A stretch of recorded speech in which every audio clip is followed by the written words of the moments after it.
Vipin, PV. അൻവറിന്റെ പ്രതികരണത്തിനായി നമ്മൾ കാത്തിരിക്കുകയാണ്. ഒരു പുനഃപരിശോധന വേണമെന്ന് അദ്ദേഹം പ്രാഥമികമായി ആവശ്യപ്പെട്ടിട്ടുണ്ട് എന്നാണ് നമ്മൾ മനസ്സിലാക്കാൻ കഴിയുന്നത്. പ്രതികരണം എപ്പോഴുണ്ടാകും?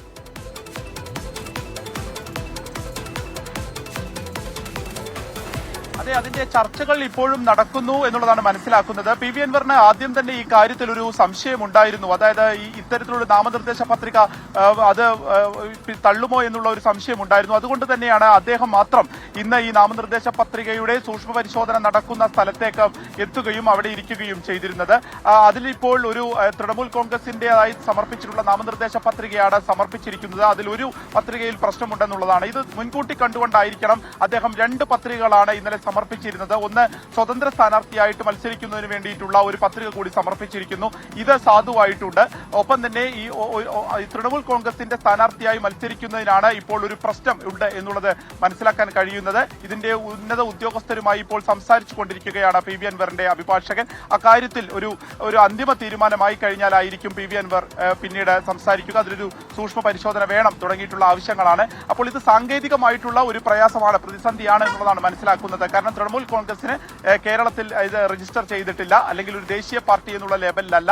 അതുകൊണ്ടാണ് ഇപ്പോൾ ഇത് തള്ളിയിരിക്കുന്നു എന്നുള്ളതാണ്. അങ്ങനെയെങ്കിൽ ഇനിയിപ്പോൾ തൃണമൂൽ കോൺഗ്രസിന്റെ നേതാക്കൾ വരാനുള്ള ഒരു സാധ്യത, ഇന്നലെ തന്നെ ഇത് മുൻകൂട്ടി കണ്ടുകൊണ്ടായിരിക്കണം അദ്ദേഹം ഒരു മുന്നണിക്ക് രൂപം കൊടുക്കുകയും അത് പ്രതിരോധ മുന്നണി എന്നൊരു മുന്നണിയുടെ ഭാഗമായിട്ട്, അതായത് തൃണമൂൽ കോൺഗ്രസ് പിന്നിൽ നിന്ന് നയിക്കുന്ന ഒരു ടീം, ഒരു മുന്നണി എന്നുള്ള ഇതിലേക്ക് പെട്ടെന്ന് തന്നെ ഒരു മുന്നണി രൂപീകരിക്കുകയും അതിന്റെ ഭാഗമായിട്ടായിരിക്കും താൻ മത്സരിക്കുക എന്നുള്ളത് പ്രഖ്യാപിക്കുകയും ചെയ്തത്. അതെന്തിനായിരുന്നു എന്നുള്ളൊരു ചോദ്യമൊക്കെ ഇന്നലെ തന്നെ ഉയർന്നിരുന്നു.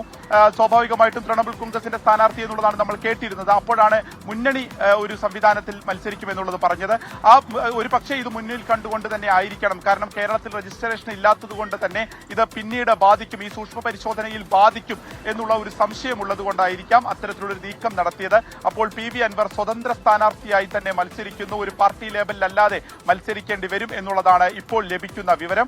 അല്പസമയത്തിനകം തന്നെ അദ്ദേഹത്തിന് അക്കാര്യത്തിലുള്ള ഒരു പ്രതികരണം വരും. അതൊരു സാങ്കേതികത്വം എന്നുള്ളത് മാത്രമാണോ, അതോ തൃണമൂൽ കോൺഗ്രസിന്റെ സ്ഥാനാർത്ഥിയായി ഇനി ഉണ്ടാവില്ല എന്നുള്ളതാണോ? ആദ്യം തന്നെ ഈ 2 പൂവും പുല്ലുമുള്ള ഒരു ചിഹ്നം അതിൽ മത്സരിക്കണമോ എന്നുള്ള കാര്യം ദേശീയ നേതൃത്വം ആവശ്യപ്പെട്ടിരുന്നു എന്നുണ്ടെങ്കിലും അതിന് വലിയ താല്പര്യമായിരുന്നില്ല പി.വി. അൻവറിന്റെ ഭാഗത്തുനിന്നുണ്ടായിരുന്നത്. അദ്ദേഹം കഴിഞ്ഞ തവണ സ്വതന്ത്രനായി മത്സരിച്ചിരുന്നത് ഓട്ടോറിക്ഷ ചിഹ്നത്തിലായിരുന്നു. LDF സ്വതന്ത്രനായി മത്സരിച്ചത് ഓട്ടോറിക്ഷ ചിഹ്നത്തിലായിരുന്നു. അത്തരത്തിൽ ഓട്ടോറിക്ഷ തന്നെ വേണം എന്നുള്ള ഒരു ആവശ്യം അദ്ദേഹം തൃണമൂൽ കോൺഗ്രസിന്റെ ദേശീയ നേതൃത്വത്തിന് മുൻപിൽ വെച്ചിരുന്നു.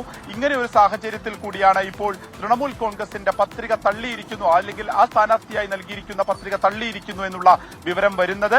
അതിലൊരു അന്തിമ തീരുമാനം അഭിഭാഷകന്റെ ഈ സംസാരത്തിന് ശേഷം ഉണ്ടാവുകയാണെങ്കിൽ അദ്ദേഹത്തിന്റെ പ്രതികരണം വരികയും ചെയ്യും. അനുജ, ശരി, അതാണ് വളരെ പ്രധാനപ്പെട്ട വാർത്തയാണ്. TMC സ്ഥാനാർത്ഥി എന്ന തലത്തിലേക്ക് പി.വി. അൻവറിന് നിലമ്പൂർ ഉപതെരഞ്ഞെടുപ്പിൽ മത്സരിക്കാൻ കഴിയില്ല. അദ്ദേഹത്തിന്റെ ആ സെറ്റ് പത്രിക തള്ളിയിരിക്കുന്നു.